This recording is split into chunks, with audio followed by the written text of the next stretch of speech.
గుమ్మడికాయల దొంగ ఎవడో ఉంటే భుజాలు తడుకున్నట్టు ఈ పాకిస్తాన్లో ఏంటో ఎప్పుడు మన ఇండియా మీద పడేడుస్తారు. ఇప్పుడు మ్యాటర్లోకి వెళ్తే రీసెంట్గా Feb 6, 2026 పాకిస్తాన్ ఇస్లామాబాద్లో ఒక బాంబ్ బ్లాస్ట్ జరిగింది.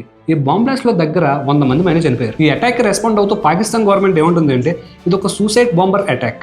దీన్నే మనం సెక్యూరిటీ టర్మ్స్లో లోన్ వోల్ఫ్ అటాక్ అని కూడా అంటాం. ఇక్కడ మనం మెయిన్ ఇష్యూలోకి వెళ్తే పాకిస్తాన్ ఏముంటుంది, ఈ అటాక్ ఇండియానే చేసిందని కొన్ని బేస్లెస్ ఎలిగేషన్ చేస్తుంది. దీనికి రెస్పాండ్ అయిన ఇండియన్ గవర్నమెంట్ ఈ అటాక్కి ఇండియాకి ఎలాంటి సంబంధం లేదని, ఈ అటాక్ ఎప్పటి నుంచో పాకిస్తాన్లో ఇంటర్నల్గా ఎస్టాబ్లిష్ అయిన ఈ టెర్రరిస్ట్ ఆర్గనైజేషన్సే చేసి ఉండొచ్చని చెప్తుంది. పాకిస్తాన్లో ఇలాంటి అటాక్స్ కొత్త ఏం కాదు కదా, గతంలో చాలా జరిగాయి.